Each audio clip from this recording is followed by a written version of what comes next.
नमस्कार और आपके YouTube चैनल ग्लोबल लेंस में आपका स्वागत है। एक ऐसा युद्ध जो एक टारगेटेड हमले से शुरू हुआ था, अब वो पूरे मिडिल ईस्ट को एक कभी ना खत्म होने वाले संघर्ष में खींचने का खतरा बन गया है। इस जंग को शुरू हुए 3 हफ्ते हो चुके हैं और डिप्लोमेसी की सारी उम्मीदें मानो धुएं में उड़ गई हैं। तेहरान से जो मैसेज आ रहा है वो एकदम साफ है, वे 1 इंच भी पीछे हटने वाले नहीं हैं। देखिए, चारों तरफ तबाही का मंजर है, लेकिन इसी बर्बादी के बीच शांति की एक किरण दिखाई देती है। और पता है कहां से? खुद ईरान से। जी हां, ईरान ने एक रास्ता सुझाया है, पर इस शांति की एक बहुत बड़ी कीमत है। चलिए देखते हैं कि आखिर वो कीमत है क्या। तो सवाल ये है कि इस जंग को रोका कैसे जाए। ईरान ने एक रास्ता तो दिखाया है, पर यह कोई आम ऑफर नहीं है। इसके साथ आती हैं 3 शर्तें, और ये शर्तें ऐसी हैं जिन्हें मानना वॉशिंगटन और तेल अवीव के लिए लगभग नामुमकिन है। देखिए, इस बात को समझना बहुत जरूरी है। ईरान सिर्फ लड़ाई रोकना नहीं चाहता, वो तो इस पूरे खेल के नियम ही बदलना चाहता है। पहली शर्त, उनके न्यूक्लियर प्रोग्राम समेत उनके सभी अधिकारों को पूरी तरह से मान्यता दी जाए। दूसरी, अमेरिकी इजरायली हमलों से जो भी भारी नुकसान हुआ है उसका पूरा मुआवजा चाहिए। और तीसरी, एक पक्की इंटरनेशनल गारंटी कि भविष्य में उन पर दोबारा कभी हमला नहीं होगा। ये सिर्फ मांगे नहीं हैं, ये अमेरिका और इजराइल के साथ अपने रिश्ते को नए सिरे से लिखने का एक ऐलान है। लेकिन सवाल ये उठता है कि हम इस खतरनाक मोड़ पर आखिर पहुंचे कैसे। इसे समझने के लिए हमें थोड़ा पीछे चलना होगा, उस एक चिंगारी तक जिसने पूरे मिडिल ईस्ट में ये आग लगा दी। प्लान बिल्कुल साफ था, एक ही झटके में ईरान के नेतृत्व को खत्म कर देना, उसे पंगु बना देना।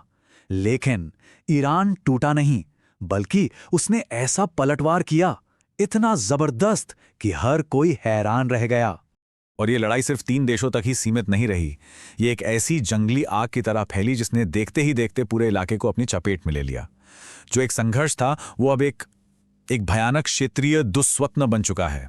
ईरान की स्ट्रेटजी बहुत ही चालाक और खतरनाक है। इसे सेकंड ऑर्डर कोएर्शन कहते हैं। मतलब वो जानते हैं कि वो सीधे तौर पर अमेरिका से नहीं जीत सकते, तो वो क्या कर रहे हैं? वो अमेरिका के दोस्तों और सहयोगियों पर हमला कर रहे हैं। प्लान बहुत सिंपल है, बाकियों के लिए हालात इतने मुश्किल बना दो कि वो खुद अमेरिका पर इस जंग को रोकने का दबाव बनाने लगे। और इसका असर अब साफ दिखने लगा है। जंग का मैदान अब सिर्फ ईरान, अमेरिका और इजराइल नहीं रहा। लेबनान में हिजबुल्लाह एक नया मोर्चा खोल चुका है। इराक में ईरान समर्थक ग्रुप एक्टिव हो गए हैं। यमन से हूती विद्रोही ग्लोबल शिपिंग को निशाना बना रहे हैं।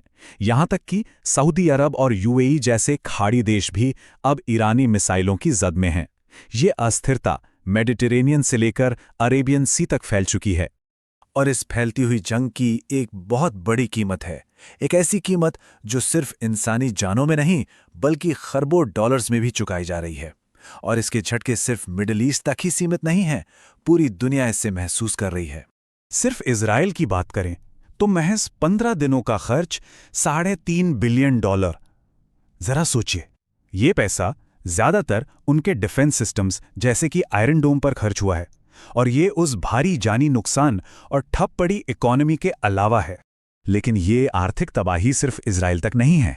ईरान का तेल एक्सपोर्ट, जो उसकी इकोनॉमी की रीढ़ है, 40% तक गिर गया है। यहां तक कि मिस्र, जो इस लड़ाई में सीधे तौर पर शामिल भी नहीं है, उसकी स्वेज कैनाल से होने वाली कमाई में 40% की भारी गिरावट आई है।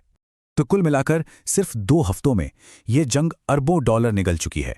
अमेरिका, ईरान, सऊदी अरब, हर किसी को भारी नुकसान हुआ है। ये वो पैसा है जो अब बम, मिसाइलों और तबाह हुए इंफ्रास्ट्रक्चर में बदल चुका है।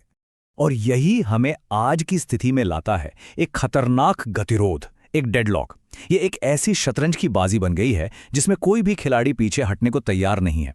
सबसे दिलचस्प बात यह है कि दोनों को लगता है कि वो जीत रहे हैं, पर असल में दोनों ही एक दूसरे से बिल्कुल अलग खेल खेल रहे हैं।